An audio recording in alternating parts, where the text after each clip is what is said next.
Hi there, everyone, and welcome back to another episode of English Book on TV. We are your hosts. I'm Mr. Darryl. I'm Miss Samantha, and today we'll be discussing Treasure Island by Robert Louis Stevenson. And this is for grades 7, 8, and 9. Let's begin. Let's look at the agenda today. We will look at the vocabulary that we have chosen for today, have a look at the author, and give a little summary of the book. Of course, after that, we will explore the characters, the setting, and some main themes before concluding with a review of what we learned and giving you some homework. I'm looking forward to the homework. Oh, me too. Now, our first vocabulary word for you today is an inn. Now, that's inn with 2 N's. And an inn is a house providing accommodation, food, and drink for travelers. Kind of a historical word for hotel. And a very important word next, pirate, to this book, of course. A pirate is a person who attacks and robs ships at sea. He's often shown looking for money and treasure. And what would a pirate be without his crew? Now that's our next word, a crew, which is a group of people who work on and operate a ship. Our next word is a mutiny. Mutiny. This is a rebellion against the people who are in charge, and it can often happen to crews of a ship. And someone who is involved in a mutiny will be a conspirator. Our next word. Now, a conspirator is a person who takes part in a secret plan to do something harmful or unlawful. Our next word is a noun, and it is greed. Greed. This is the intense or selfish desire for something, and especially money. But let's move on to a nicer word, and that word is courage. Now, courage is strength in the face of difficulty or the ability to do something that frightens you. A synonym for courage is bravery. And our last word is charisma. Charisma. This is the charm or attractiveness in a character that can inspire other people to feel love or loyalty or enthusiasm towards you. These are some great words. Please keep them in mind throughout our lesson and for when you read the book yourself. Now, of course, we should talk about the author in order to understand our book better. Daryl, can you give us some background on our specific author for today? Indeed, I can. This is Robert Louis Stevenson, born in the mid-19th century and actually died before the 20th century, just at about the end, 1894. He was from Scotland, so he's a Scottish novelist and travel writer. One big issue with him is that he suffered from serious health troubles, but he continued to write and he continued to travel widely. He was that sort of person, an adventurous person, and he loved writing and traveling so much so he wouldn't stop. Oh, that's great. But it actually wasn't on his travels that he got the idea for Treasure Island. Nope, it was when he and his stepson, one rainy day in Scotland, were entertaining themselves by drawing a map. And he got his inspiration for this book from their imaginary map. And Stevenson said that this book was to be a story for boys. No need of psychology or fine writing. What he meant by this was women wouldn't play a very large part in this book. There's no romance involved. And you wouldn't have to think too hard to like the book. It's really just a fun, entertaining book for boys. But I think you will agree, Daryl, that all of us can be entertained by this wonderful book. So let's get into Treasure Island with our summary. Okay, let's get to it. Almost right away, Treasure Island starts with excitement. After a fight at the inn where our main character Jim Hawkins works, a man named Billy Bones, who lives at the inn, tells Jim to beware of a one-legged man. Later, Jim finds a map of an island where the infamous Captain Flint has hidden his treasure. Jim and two other men named Dr. Livesey and John Trelawney decide to go to the island looking for the treasure, with Jim serving as a cabin boy on the ship. They hire a new crew and set sail on Trelawney's ship to start a big voyage. But much of the crew on Trelawney's ship, as it's later revealed, are pirates who once served under Captain Flint. The most notable and charismatic member of the crew is Long John Silver, the one-legged chef.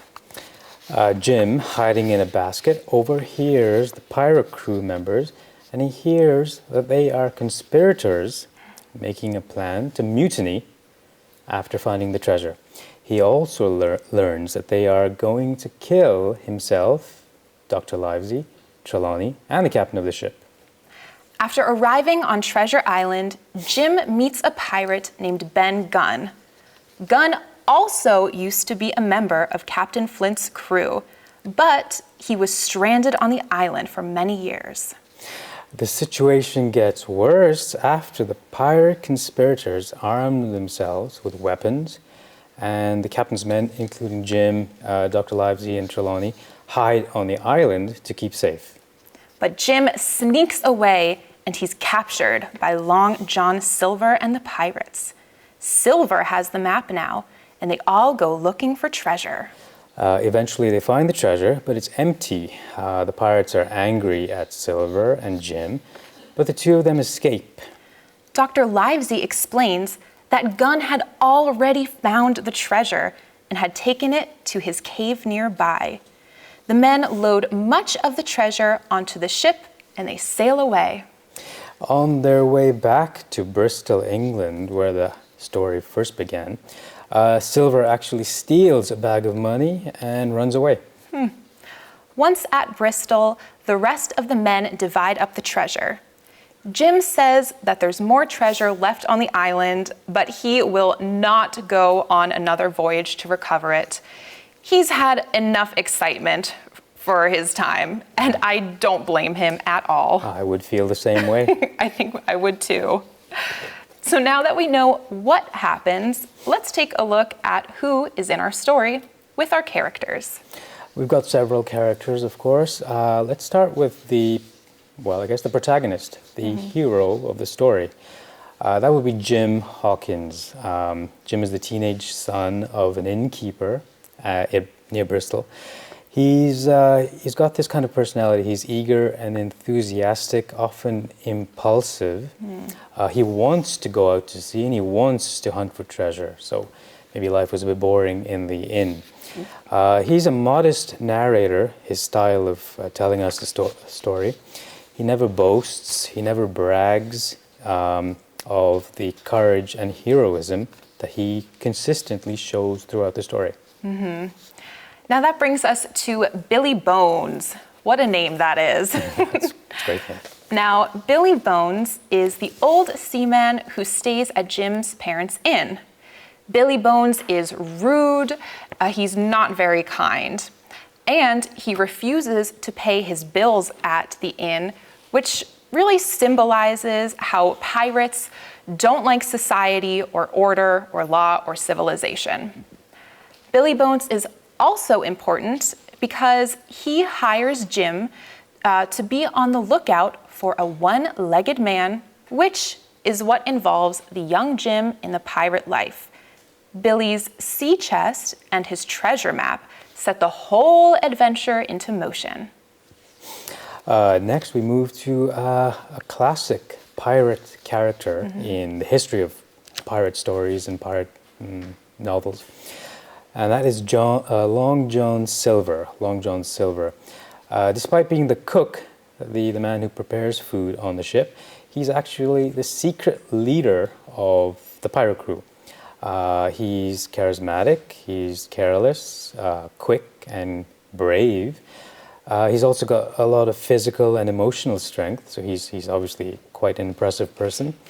But he's also deceitful, disloyal, and greedy. He doesn't care about people too much.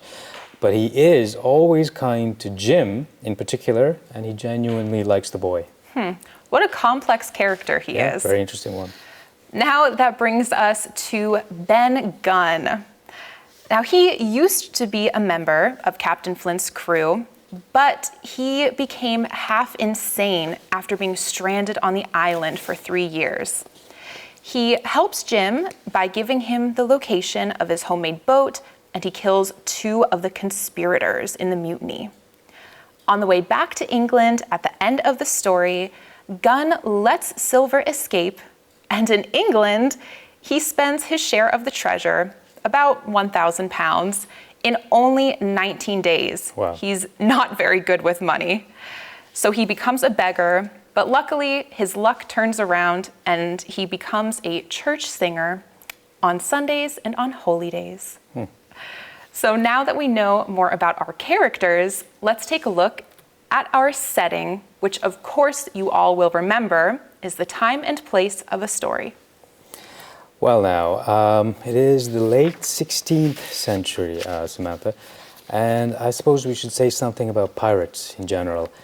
Some historians say the pirate culture, the whole world around piracy and pirates, was a radical political movement, actually, that kept alive the dreams of 17th century political radicals long after they were chased out of towns and cities in England and elsewhere. They took to the seas and they became pirates. So they're kind of political refugees, in a way. Now, specifically this book, though, Treasure Island, its influence on the legend of pirates is enormous. Such familiar things such as treasure maps with an X on it, marking treasure, fast ships, hot, sweaty, tropical islands, and one-legged seamen with parrots, the birds, on their shoulders, all come from this book. So this set that standard. Wow, every idea I had of parrots, or of pirates, excuse me, of pirates come from this book. Now that brings us to our where. We begin our story near Bristol, England, the real town, which is honestly not very exciting in our story. But then we move on to Treasure Island. Now, Daryl, I am sorry to tell you this, but Treasure Island is not a real place. It doesn't exist, though it was based on a couple different places. Now, one of the islands it was based on is near Cuba, and it served as a supply base for pirates for about 300 years. Another island that it might be based on is near the British Virgin Islands, and Stevenson's, our author's, sailor uncle actually told him about this island that's very similar in appearance to Treasure Island. It's pretty interesting. Now that brings us to our main themes. We have probably about 2 themes we could talk about today, but I would like to focus on the first one, Treasure Island, as a coming-of-age story, which means Jim is basically navigating his way through life. He's a boy, of course, and he learns about life and he learns moral lessons from this. It also appears that he's looking for a father figure because he's missing his own father. And he looks up to Trelawney first and Dr. Livesey as father figures, but they're not exciting enough, or they just don't click enough for him. Finally, he looks at the pirate Long John Silver as a hero and a role model, and this works for him. He himself becomes more courageous, brave, and he becomes more independent because of Silver. And that brings us to our next theme of greed. Now, by the end of the adventure, Jim and the captain's crew have satisfied their greed because they found the treasure. But for the pirates, the treasure map and their greed just leads them to an empty hole in the ground, which really reflects the emptiness inside of their souls and inside of their hearts, searching for the treasure. But the characters who value other qualities, like adventure, friendship, and loyalty, they are the ones who are rewarded in the end. So we learned that greed is no good. And there are plenty of other themes to explore, but we're just about out of time, so you have to do that on your own.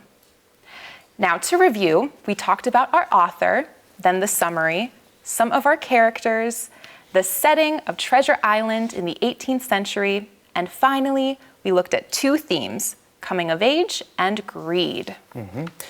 I think it's a good time now to review the words from the beginning. Here they are. An inn, a pirate, a crew, a mutiny, a conspirator, greed, courage, and charisma. Now that brings us to our homework. We've loved hearing from all of you. You have such great ideas, so please keep sending them in.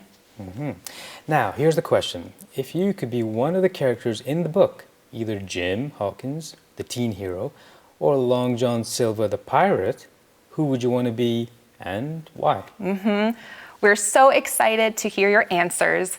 Be sure to submit them to englishbookeducation.co.uk/homework. Thank you all so much for joining us today in our lesson on Treasure Island. We'll see you all next week. See you next time. Bye, everyone. Bye.